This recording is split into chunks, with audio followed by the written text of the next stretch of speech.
I found this table in a thrift store. At first, I had no interest in it, but then I decided to take a closer look. It had obviously been painted, but when I flipped it over, I saw some nice walnut veneer on the underside. And I could see that the wood trim around the edges was solid walnut.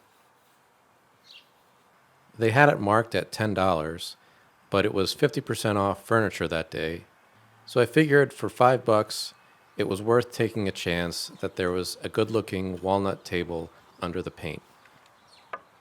The first thing I had to do was to take off all of the paint.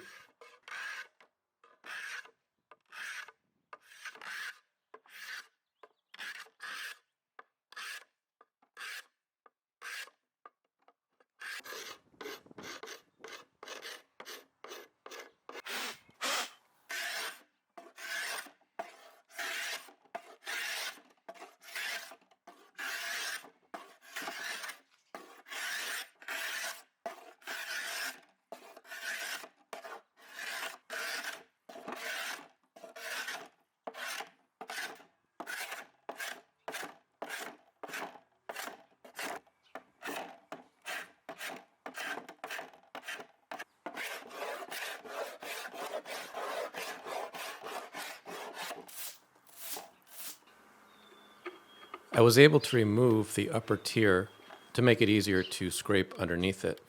All I had to do was remove a few screws. Luckily, there wasn't any glue used to attach it.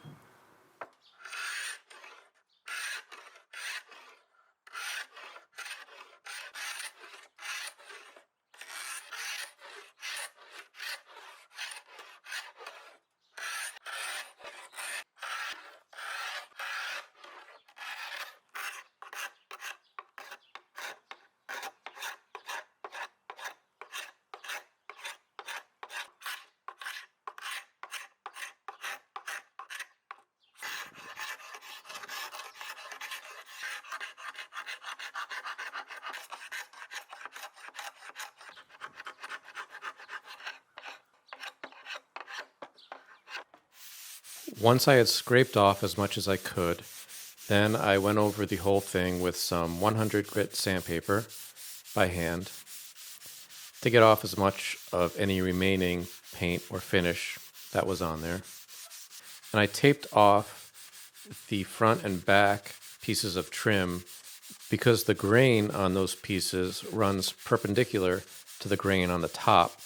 So I didn't want to accidentally sand across that grain and leave cross-grain sanding marks. With all of the paint removed, I could see that there were some stains on the top. There was this black ring towards the front of the table, and then towards the middle there were a couple of black rings. They might be a little hard to see on camera, but they're there. And there was also this black stain here. Not sure what that is, maybe ink. And there was also a mystery black stain on the top level. To remove these stains, I applied some oxalic acid. Oxalic acid works really well to remove black water stains, which is what I'm assuming the black rings are. And as far as the other spots, I wasn't sure if it would work or not with those, but it was worth a try. I let it sit for a while and cleaned off any residue that was left. And I could see that the stain on the upper level was completely gone. The rings down on the lower level, near the center of the table, were mostly gone. There was maybe a faint shadow of them. The ring at the front was a lot lighter. You could still see it, but it was a lot better than it was before. And the spot in the middle was still there. It didn't look like it had lightened at all. So I decided just to leave that one for a while and come back to it after I had applied some finish and see if it was still visible and if I wanted to try some touching up. I did have to make one small structural repair. This piece of trim was loose at the corner, so I just needed to glue that up. I used super glue for this instead of wood glue because I couldn't see inside the joint, and I didn't know if there was some debris in there or dried glue or something that would prevent wood glue from sticking. So I decided to use the super glue, which sticks to most things. And I taped off around it just so I could avoid getting super glue anywhere that I didn't want to get it.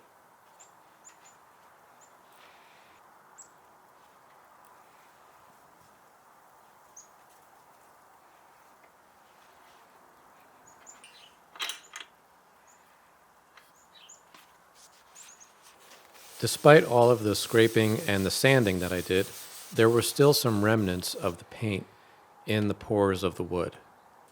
Here you can see some little specks of blue paint, and these are stuck down at the bottom of the pores. So I needed to get that paint out somehow. I couldn't sand it out because that would require sanding all the way to the bottom of the pores, which would mean I'd end up sanding through the veneer. So the first thing I tried was a brass bristle brush. And this actually did help. It got out a pretty good amount of paint, but there were still some specks that I could see that were stuck in the grain. I decided instead of trying to get those out, I would just cover them up. To do this, I used some grain filler. The filler that I used is from Timbermate. It's a water-based wood filler. And the idea was that I would fill the grain with the wood filler, and that would cover up the paint that was down at the bottom of the pour. But before I applied the filler, I did seal the wood with some shellac.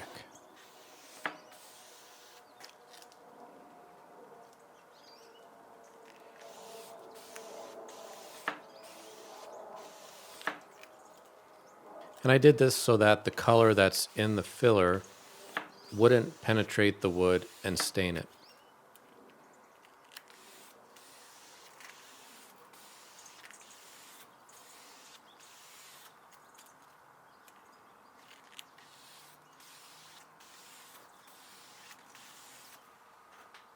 Once the shellac dried, then I could apply the filler.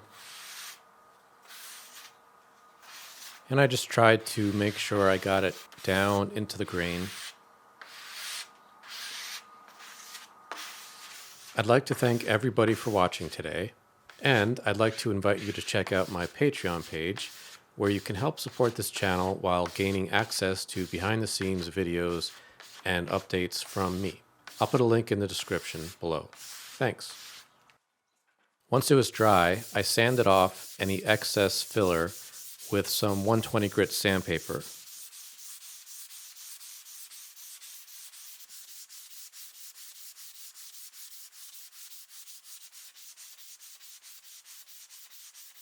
So that removed the excess on top, but it left the filler that was in the pores of the wood.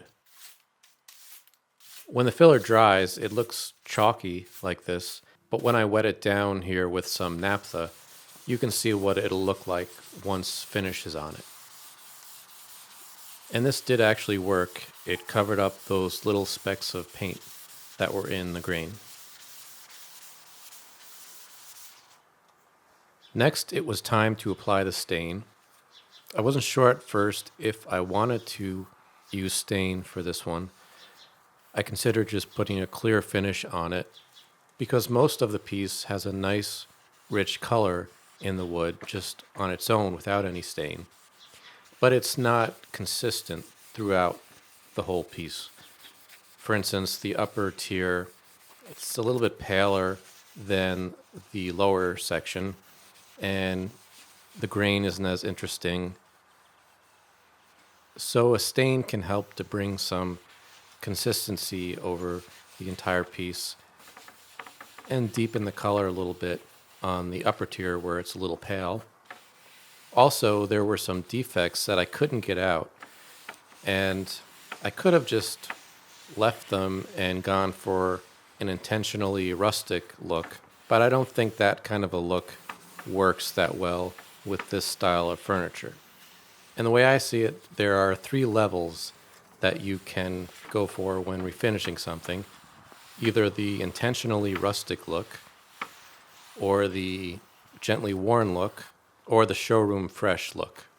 Intentionally rustic, where you just leave all of the defects out in the open for everyone to see, that can work in some styles of furniture. But I feel like in mid century modern, like this piece, or at least what this is trying to be, doesn't really work as well. The gently worn look, I feel like that works better for this style. So that's what I'm going for here, where there are still defects in it, but I've tried to blend them in a little bit so they're not popping out quite as much. And then the showroom fresh look, that could look great, but that takes a lot of time and dedication, and sometimes it's just not possible, especially on a piece like this where there's veneer.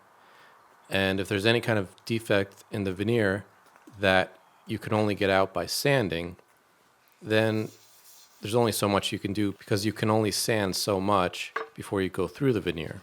So I usually go for the gently worn look. And that's what I'm doing here. And that's why I'm using stain. It'll just help to bring some cohesiveness over the whole thing and hide some of the defects a little bit that I couldn't get out.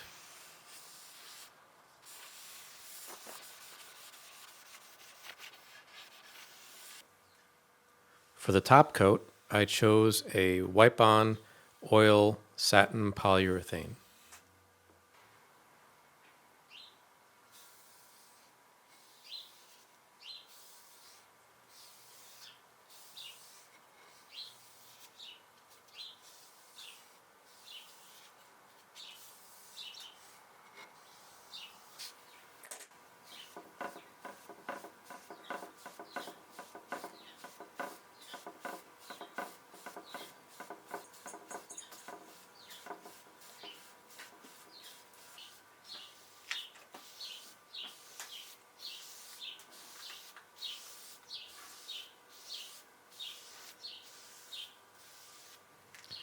After the second coat of polyurethane had dried, I went back and took another look at that black stain that I wasn't able to get out earlier. And it was still visible, although it wasn't too bad, but I decided to try and touch it up a little bit. To do this, I took some Mix-All tints and mixed up a color that looked like it was a good match. And then I mixed that with a little bit of the shellac that I used earlier,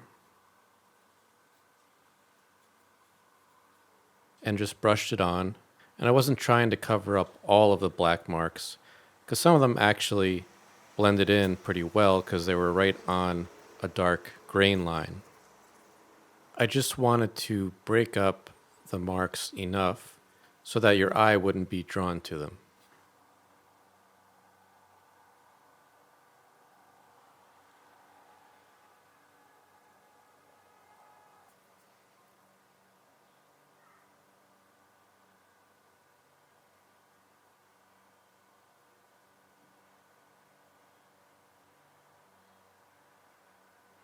Once the touch-up had dried, I went over the whole table with another coat of the polyurethane. And here it is, all finished.